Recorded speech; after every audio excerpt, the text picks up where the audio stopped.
Un poco más breve vamos a hablar sobre la presidencia de Nicolás Avellaneda y de su principal, digamos, obra de gobierno, que fue la campaña al desierto.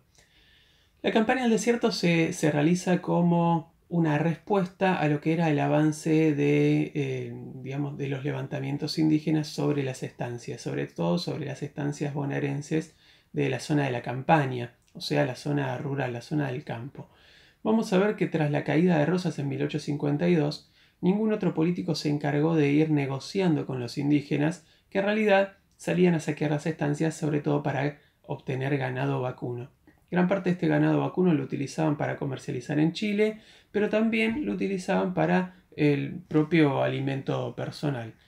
También se utilizaban, por supuesto, los cueros, la grasa, para todo lo que tenía que ver con el cebo, ya sea iluminación, diferentes, digamos, para diferentes cosas. Pero vamos a ver que tras la caída de Rosas, ninguno de los políticos que vino después, ni los que formaron parte de los gobiernos de la secesión, ni tampoco la Mitre digamos, en su gobierno, se encargó de lo que era frenar este tipo de levantamientos que habían ido recrudeciendo cada vez más. Cada vez eran más frecuentes los saqueos a las estancias, las destrucciones, los incendios sobre las estancias, la captura de prisioneros, y vamos a ver que estos criollos que eran capturados por los indígenas eran tomados como prisioneros, como cautivos, por sobre todo mujeres y niños, y esta gran amenaza indígena se había vuelto insostenible para promediar la presidencia de Sarmiento y durante estos primeros años de la presidencia de Nicolás Avellaneda. Por este motivo, Nicolás Avellaneda decidió emprender lo que se denominó como la campaña al desierto, y en la primera fase de esta campaña al desierto, que se lo llamó como la estrategia defensiva, era defender el territorio frente a los saqueos, era evitar que se metieran los indígenas a robar ganado.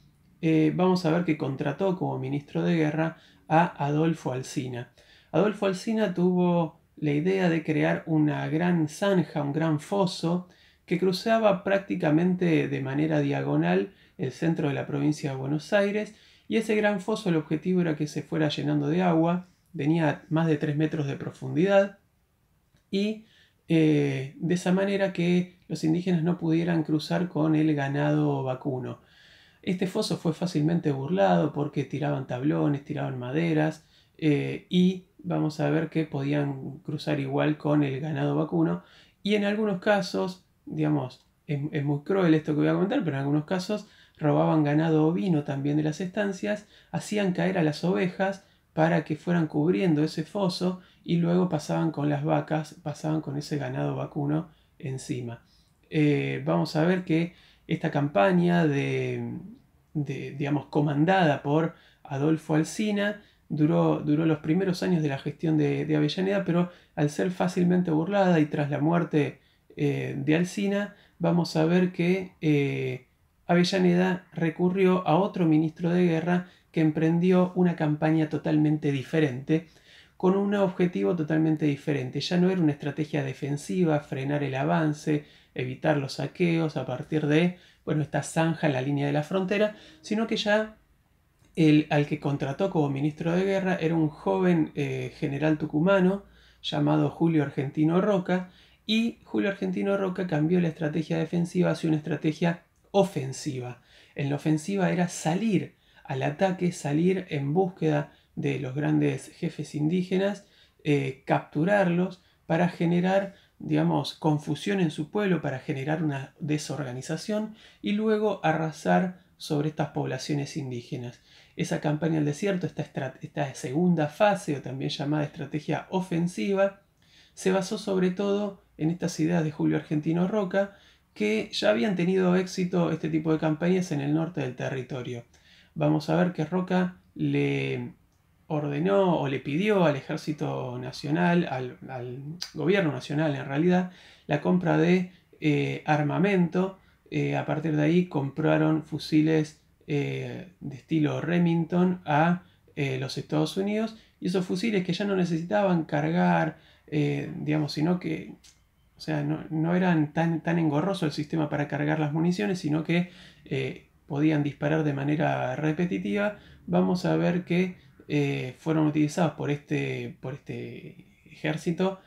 comandado por Roca para emprender esta estrategia. Como dije hace un rato, primero se basaba en capturar a los grandes caciques o jefes indígenas para luego arrasar con su pueblo que estaba desorganizado.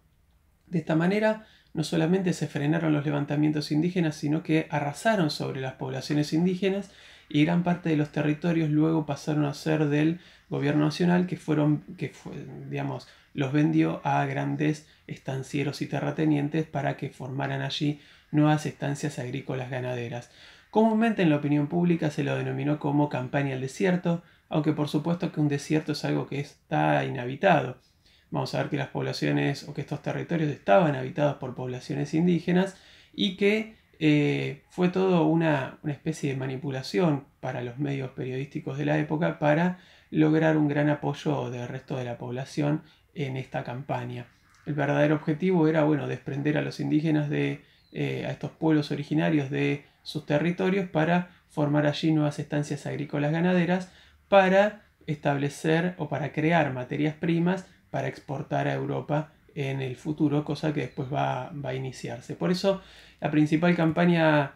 digamos, u obra de gobierno de Nicolás Avellaneda son estas campañas al desierto, que si bien se inician a partir de los saqueos y de los levantamientos indígenas, luego le van buscando la vuelta y el verdadero objetivo va a ser obtener territorios para formar allí nuevas estancias, y a partir de que esas nuevas estancias ya quedan, digamos,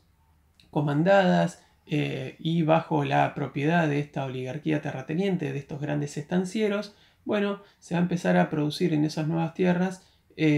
masivamente materia prima para exportar a Europa, y a partir de 1880 Argentina, que ya había ido recibiendo inmigrantes que van a servir para mano de obra en esas estancias, que ya fue recibiendo durante los años anteriores la llegada de nuevas tecnologías como el ferrocarril, y de hecho sigue haciéndolo después, vamos a ver que las tierras, los ferrocarriles y los inmigrantes posibilitan que a partir de 1880 nuestro país ingrese en la economía mundial, ingrese en la División Internacional del Trabajo como un país productor y exportador de materias primas. Según nuestro clima y relieve, lo que podíamos producir eran carnes, cueros, cereales y lana, y a partir de ese momento nuestro país toma o adopta ese modelo económico agroexportador, y es la etapa en la que Argentina se transforma en el granero del mundo. Ese modelo agroexportador dura 50 años, entre 1880 hasta 1930, pero bueno, eso es una etapa que vamos a ver en próximos videos.